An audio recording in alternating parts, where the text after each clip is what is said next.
Good morning, students. How are you? I think so. You all are happy, healthy, safe at your home with your family.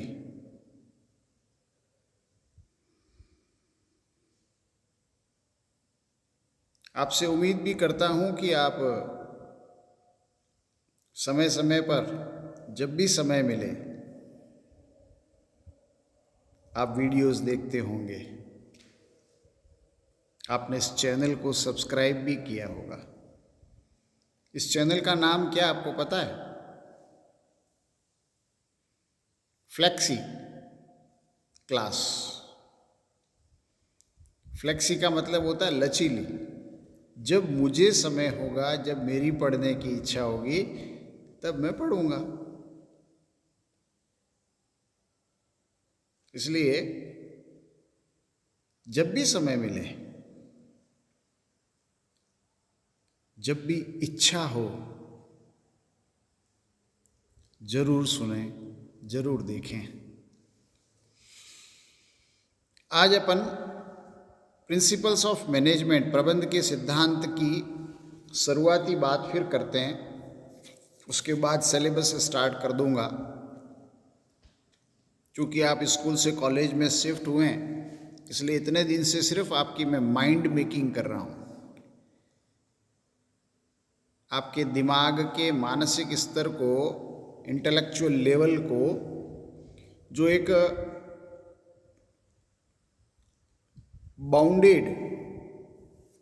Boundary में था, एक बंधी हुई, एक सीमित दायरे में आप अपना दिमाग चलाते थे, ऐसे पढ़ना है। मैं उसको तोड़ करके बाहर लाने की कोशिश कर रहा हूँ।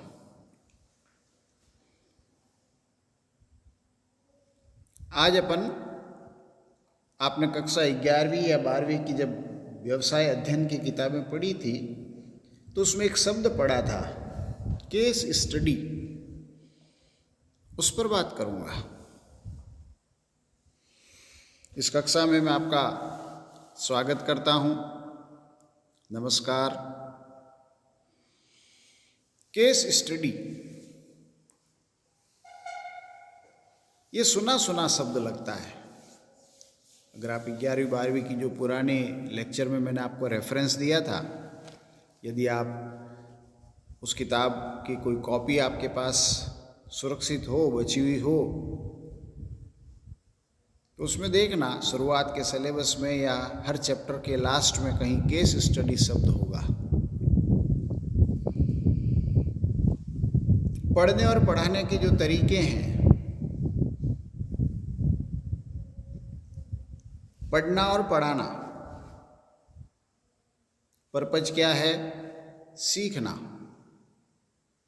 तो सीखने में अगर सबसे कारगर, सबसे इफेक्टिव अगर कोई टूल है टीचिंग का, तो वो केस स्टडी है।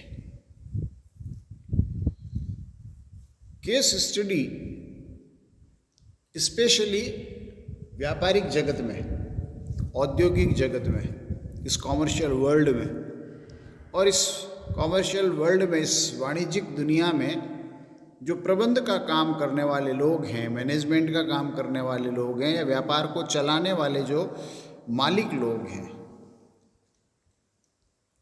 या व्यापारिक इकाइयों में जो कुछ भी हो रहा है, उसको ध्यान से देखना, उसको ध्यान से समझना और उससे सीखना, ये केस स्टडी है। केस स्टडी, हम किसी भी एक वस्तु को ले लें और उसको चारों तरफ से 360 डिग्री से घुमा घुमा करके देखें, उसको अलग अलग परिस्थितियों में, अलग अलग मौसम में देखें और उससे कुछ सीखने की कोशिश करें। ये है क्या, ये कैसा है, ये क्यों है, तो ये कैसा है, क्यों है, ऐसा क्यों है, ऐसा क्यों नहीं है, ऐसी चीज़ों को सोचना, उसके ऊपर मनन करना, उसके ऊपर विचार करना, लोगों से डिस्कशन करना। ये जो जिज्ञासा है जानने की, उस उससे जो ज्ञान बढ़ता है, उससे जो सीखते हैं, वो न तो किताब पढ़ने से सीख सकते हैं, न मेरे जैसे किसी टीचर के पढ़ाने से सीख सकते हैं। केस स्टडी 2-3 तरह की होती है। जब आप आगे कहीं हायर एजुकेशन में जाओगे, रिसर्च करोगे तो बात अलग है। उसमें केस स्टडी के कई प्रकार आपको बताए जाएंगे, करीबन 6 तरह की केस स्टडी हो सकती है। लेकिन अभी अपन मोटे तौर पर केस स्टडी की 2 बातें करेंगे। एक ऐसी केस स्टडी जिसमें आपको छोटी मोटी प्रॉब्लम्स बताई जाती है कि साहब ये स्कूल है, ये हॉस्पिटल है, ये व्यापारी का कारखाना है, ये व्यापारी का बिक्री केंद्र है, ये किसी सरकारी संस्था का कैश कलेक्शन सेंटर है, ये ई मित्र है। इसमें एक समस्या है, ये प्रॉब्लम है। इस प्रॉब्लम को हल करने के लिए आपसे सुझाव मांगे जाते हैं, आपसे सजेशन मांगा जाता है। What you will suggest. आप इसको अगर वहाँ पर होते और आपको अगर इस समस्या का हल करना होता है तो आप कैसे करते? आप उसका कोई वैकल्पिक हल बताइए। जब आप उसका हल ढूंढने जाते हैं या हल ढूंढने का प्रयास करते हैं और हल ढूंढ करके उसको सामने रखते हैं, उस पर विचार विमर्श होता है, और यदि वो हल वास्तव में स्वीकार करने योग्य है, जिस पर वास्तव में काम किया जा सकता है, तो उसको क्रियान्वित करके, उसको इम्प्लीमेंट करके देखा जाता है। ये एक तरीका है। That's one case study to resolve the problem. Problem solving case study कहते हैं उसको, समस्या निदान का केस स्टडी। अभी आपको एक आगे जा कर के जब अपन सेकंड लेक्चर में जाऊंगा तो आपको ऐसी केस स्टडी 1-2 बताऊंगा। दूसरा होता है, हम किसी व्यक्ति जो बहुत प्रतिष्ठित व्यक्ति है व्यापारिक जगत में, जिसने बहुत ऊंचाइयां छुई है व्यापारिक जगत में, जिसके बिजनेस की बिक्री बहुत ज़्यादा है, लाभ बहुत ज़्यादा है, जिसने मुनाफा बहुत कमाया है, जिसका प्रोडक्ट इतना अच्छा है कि ग्राहकों की संतुष्टि का स्तर बहुत ज़्यादा है, लोगों का विश्वास बहुत ज़्यादा है उसके प्रोडक्ट पे, तो हम ऐसे व्यक्ति या उस व्यक्ति की व्यापारिक इकाई, उस बिजनेस हाउस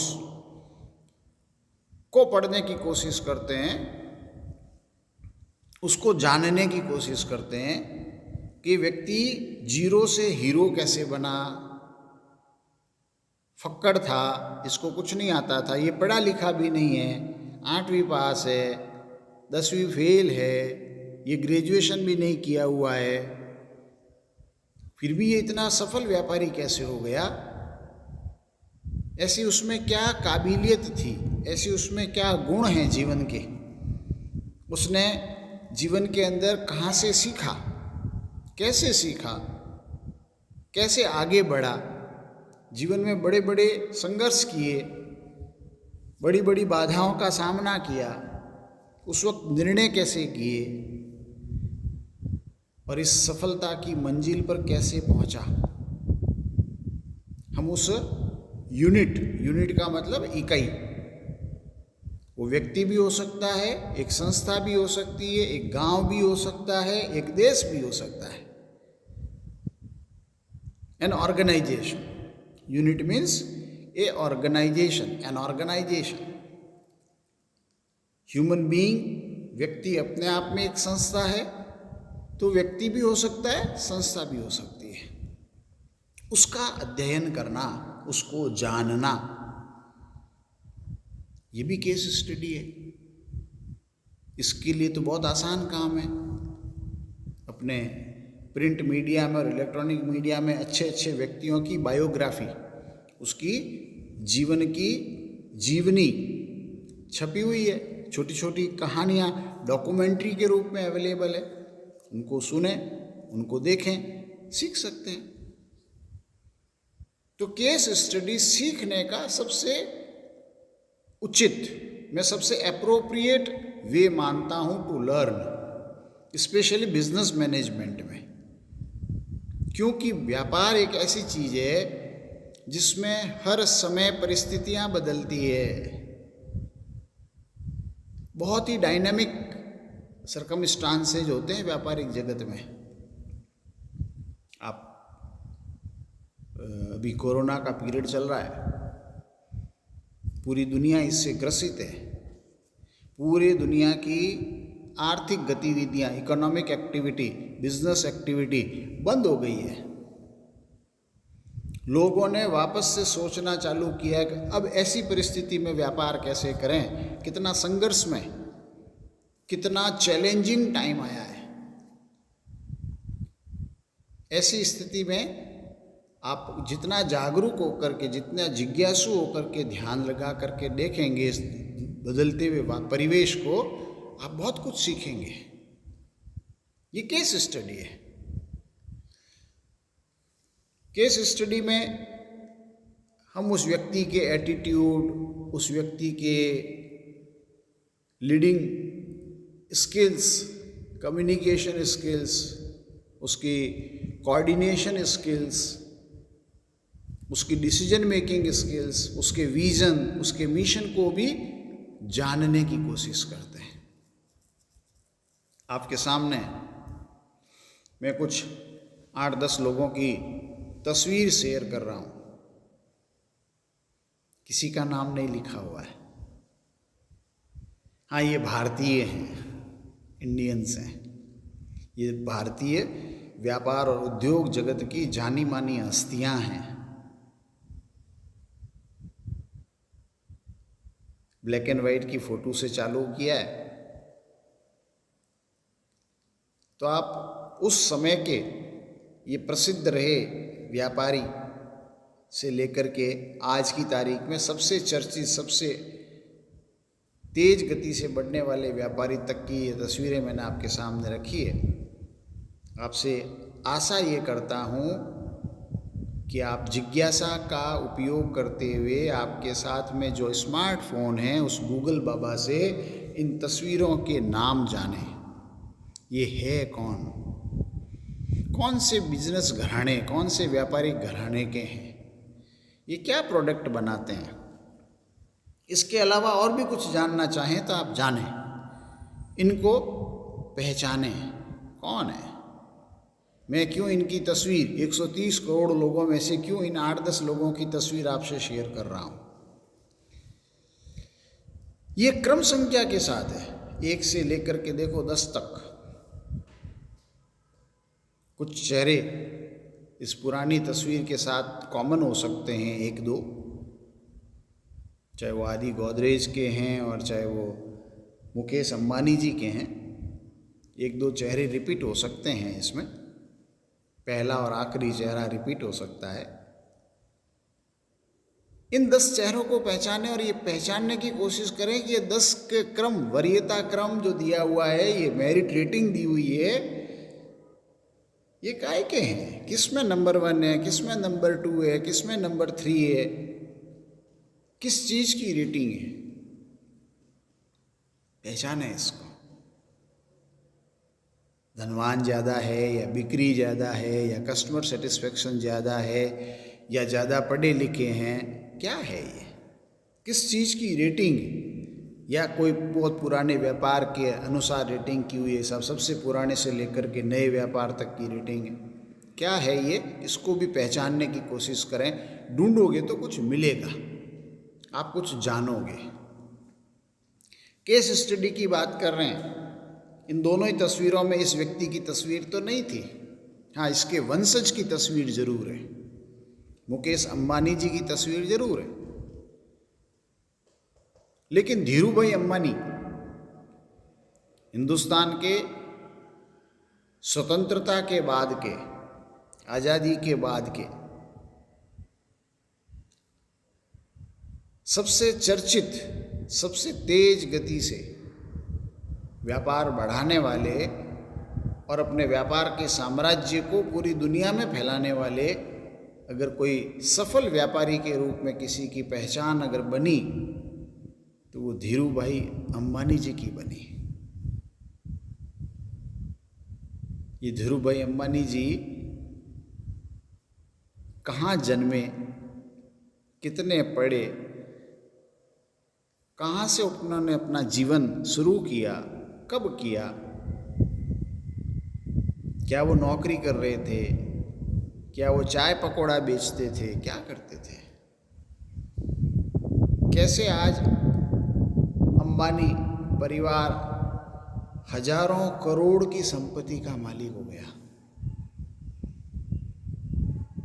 इनके पुत्र मुकेश अंबानी जी आज एशिया में धनाढ्य लोगों की सूची में उनका नाम है।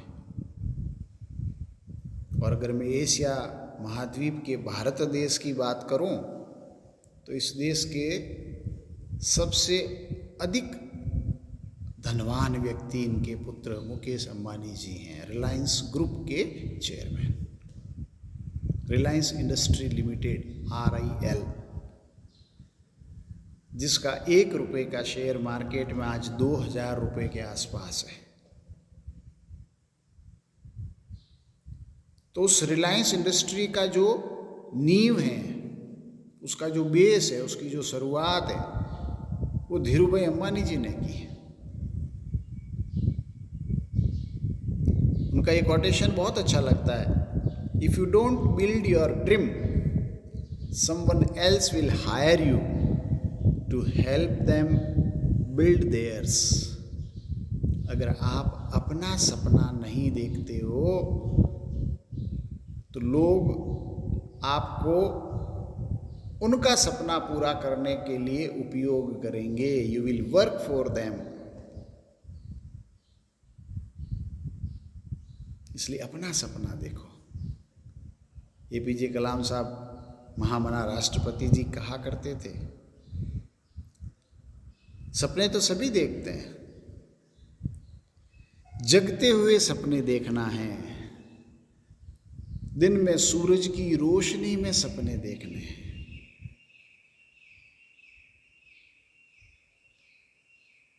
सो बिल्ड योर ड्रीम। अपना एक ख्वाब देखिए। ऐसी प्रेरणा देने वाले कुछ व्यक्तित्व हैं हमारे व्यापारिक जगत में,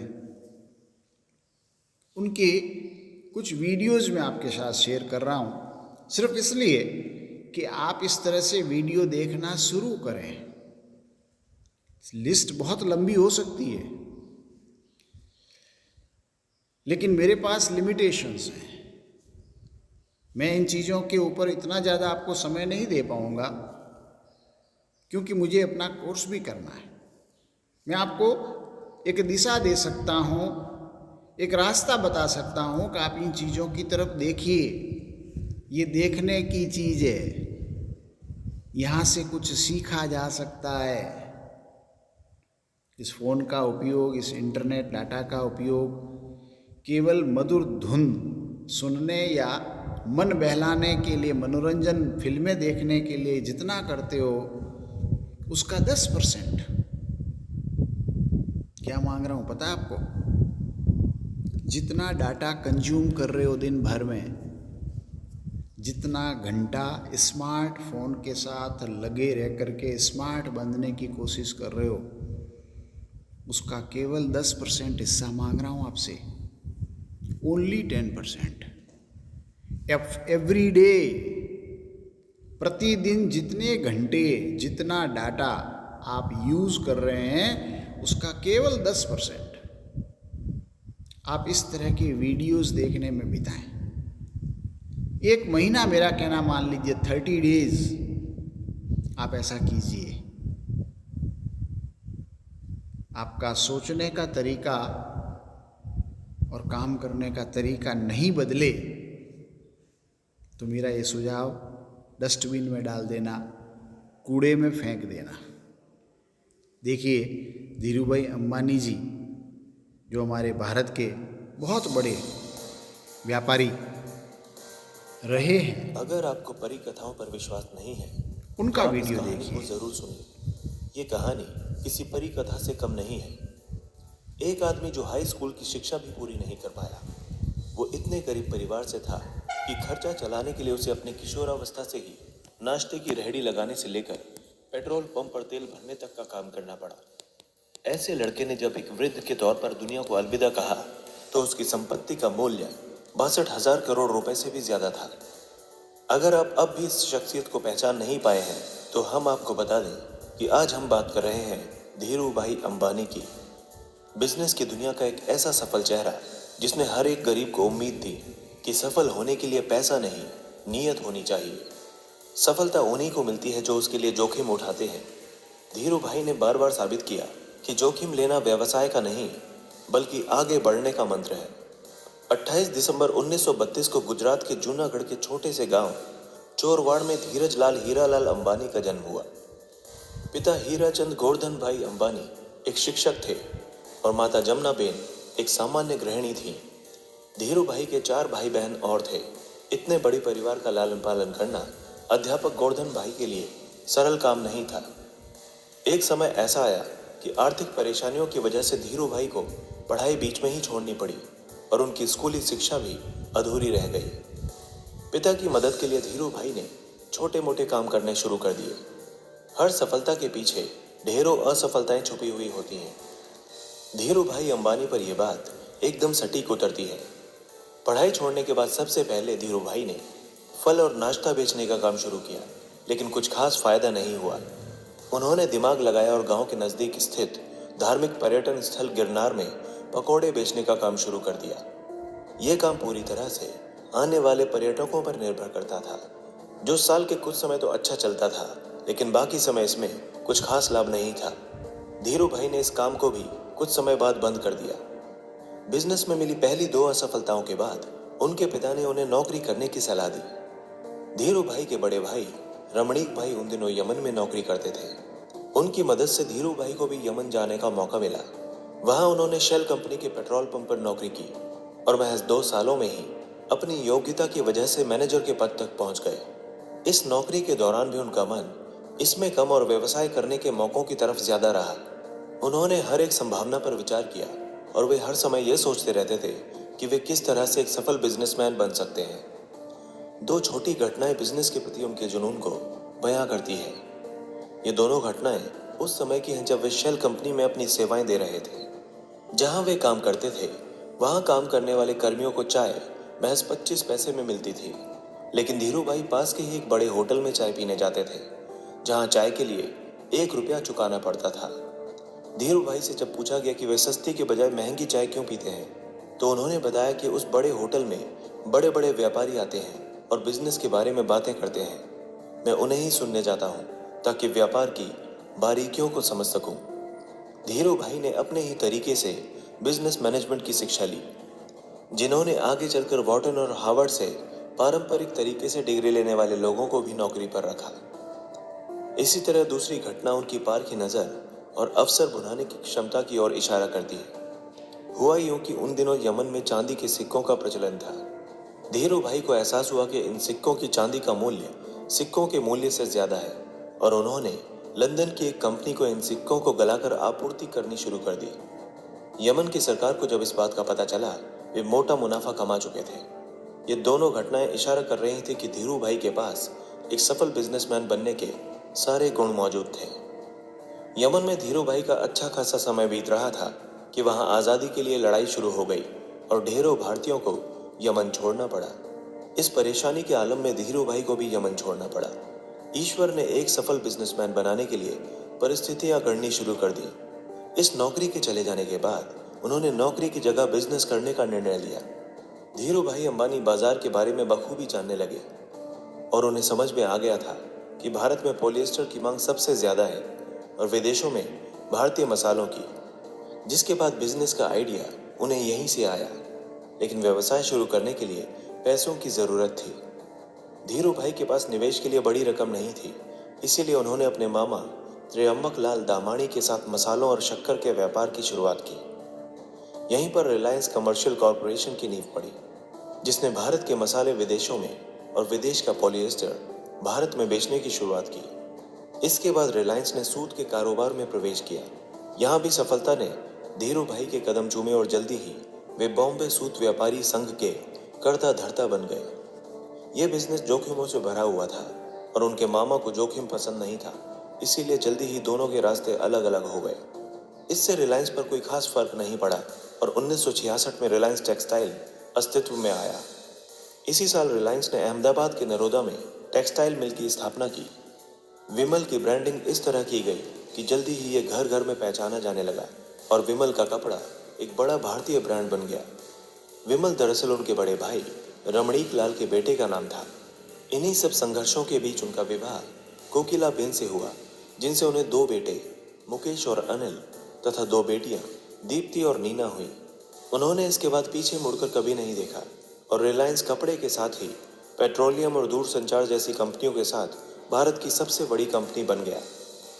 इन सब के बीच धीरू भाई अंबानी का सरकार की नीतियों को प्रभावित करने और नीतियों की कमियों से लाभ उठाने के आरोप भी लगते रहे। धीरू भाई और ब्रिटिश इंडियन बिजनेसमैन नूसली वाडिया के बीच होने वाले बिजनेस घमासान पर भी बहुत कुछ लिखा गया। उनके जीवन पर आधारित एक फिल्म भी बनाई गई जिसका नाम था गुरु। इस फिल्म में अभिषेक बच्चन ने उनकी भूमिका निभाई थी। लगातार बढ़ते बिजनेस के बीच उनका स्वास्थ्य खराब होने लगा और 6 जुलाई 2002 को उनकी मृत्यु हो गई। साल 2000 के दौरान अंबानी देश के सबसे रईस व्यक्ति बनकर उभरे। मीडिया रिपोर्ट के अनुसार जब उनकी मौत हुई तब तक रिलायंस 62,000 करोड़ की कंपनी बन चुकी थी। मृत्यु के बाद उनके बिजनेस को उनके बड़े बेटे मुकेश अंबानी ने संभाला।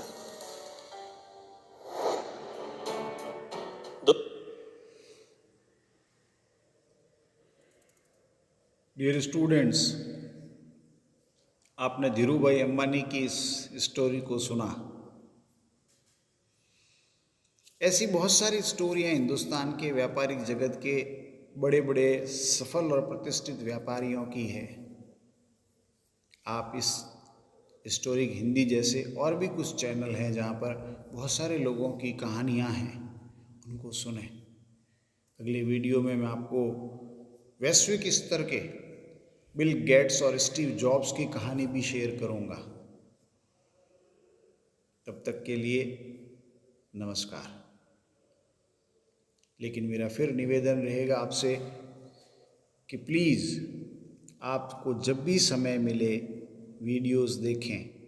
और मैंने आज आपसे 10 मिनट मांगे हैं, 10% मांगे हैं कि आप जितना समय दिन भर में वीडियोस पे मोबाइल पे बिताते हैं, केवल उसका 10% आप मुझे दें।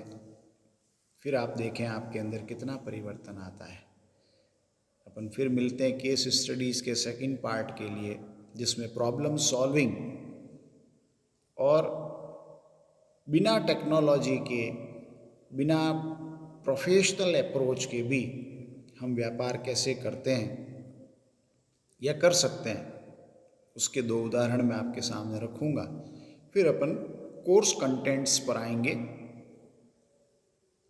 जिसके लिए हमको पढ़ना ज़रूरी है क्योंकि परीक्षा उससे होगी। ये सीखने का काम मैं आपको बता रहा हूँ, जीवन को सरल, प्रभावी, सफल बनाने के रास्ते बता रहा हूँ। लेकिन पढ़ना भी महत्वपूर्ण है, इसलिए इसके बाद का जो एक लेक्चर होगा उसमें मैं फिर केस स्टडी पर ही बात करूँगा। लेकिन later on upon syllabus basis बात करेंगे। तो मैं आपसे एक और रिक्वेस्ट करना चाहूँगा, तब तक आप अपनी किताबें कहीं से अरेंज कर लें। Thank you. चैनल को सब्सक्राइब भी करें और इस पर कमेंट भी करें। Thank you.